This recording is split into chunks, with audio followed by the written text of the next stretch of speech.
Tu te riras de la dévastation comme de la famine et tu n'auras pas à redouter les bêtes de la terre. Les hommes sont capables de se comporter comme des taureaux et des lions, acte 20-29. Ils vous attaqueront comme des loups à cause de querelles en vue de vous ravir votre joie, votre bonheur. Mais le Seigneur a promis de nous protéger des bêtes et de tous les lions. 1 Pierre 5,8. L'ennemi peut employer des gens qui ressemblent à des bêtes, mais si nous gardons vraiment notre confiance dans le Seigneur et si nous ne sommes ni apeurés ni angoissés, le Seigneur lui-même nous protégera de tous. Mais si nous en perdons le sommeil et si nous commençons à nous faire du souci, nous ne serons pas protégés. Disons par la foi, implorons le Seigneur, agenouillons-nous et demandons-lui, Seigneur, je veux me saisir d'Ésaïe 46,4. Jusqu'à votre vieillesse, je serai le même. Jusqu'à votre vieillesse, je vous soutiendrai. Je l'ai fait. Je veux encore vous porter, vous soutenir et vous sauver. Par ce verset que je veux intégrer dans ma vie, dans mon quotidien, dans mon esprit, je refuse de me faire du souci au sujet de ma vieillesse, de ma pension, d'une bonne maison pour mes enfants ou mes petits-enfants. Qu'importe. Seigneur, je veux placer toute ma confiance en toi, Seigneur. Et ainsi me soustraire de toutes ces peurs, ces angoisses, ces afflictions qui ne servent de rien, qui causent maladie. Certains gens se mettent à se faire du souci. Beaucoup commencent à économiser très tôt de l'argent, des biens. Ils parcourent de longues distances à pied pour économiser quelques euros. Ils se passent de petits déjeuners pour épargner de l'argent. Sinon pas de compte en banque, ils s'arrangent pour donner une bonne instruction à leurs enfants en vue de garantir de cette façon leur vieillesse. Mais dès la fin de leurs études, ces mêmes enfants se marient et ne s'occupent plus de leurs parents. Oh, quelle détresse, quelle déception pour les parents qui ont tant investi.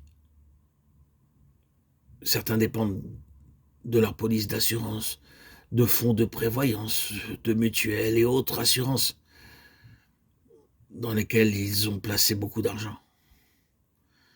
Mais rappelons-nous que la meilleure des assurances, c'est Ésaïe 46,4. Nous trouvons là une assurance parfaite pour tout besoin et pour toute situation, tout au long de notre vie. Oh Seigneur, nous devons avoir la foi. Ce n'est pas en répétant simplement ces mots que nous en ferons l'expérience. Seule la foi compte dans ce cas. Disons, frères et sœurs en Christ bien-aimés, chers amis, Seigneur, je crois que ces paroles sont pour moi, sont pour nous. Et je ne veux pas mettre ma confiance dans l'argent, dans des assurances, dans des projets, ni en mes amis, ni en mes enfants. Je veux m'investir plus qu'il ne faut. Je veux, Seigneur Jésus, dépendre que de toi seul. Je veux parfaitement croire que toi, je le sais, tu ne m'abandonneras pas. Et je veux me maintenir dans cette foi vivante, expérimentale, et non dans un simple verset à mémoriser ou intégrer à une phraséologie qui peut à un moment, à un laps de temps, avoir un impact, mais qui comme la plupart des choses qui n'ont pas de consistance tant qu'elles n'est pas vécues dans la foi, se dissoudront, disparaîtront de mon esprit et n'auront plus aucun impact. Le temps fera son œuvre. Seule la foi, Seigneur Jésus, seule la foi en toi, la foi que tu ne m'abandonneras jamais. Cette foi seule peut me faire triompher des peurs, des angoisses, des accablements que le monde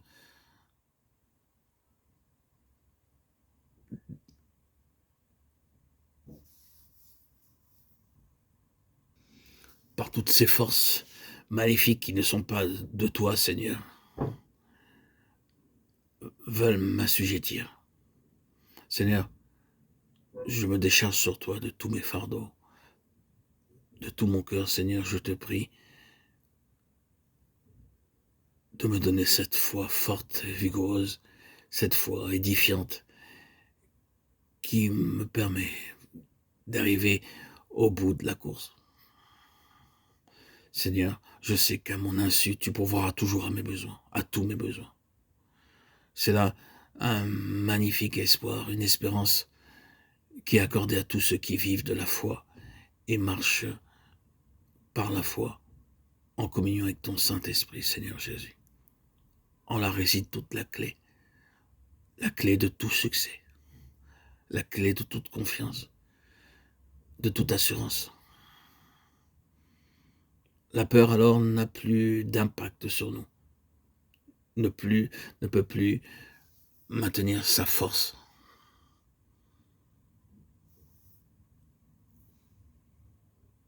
Son pouvoir destructeur qui affaiblit nos âmes, nos corps, notre être tout entier.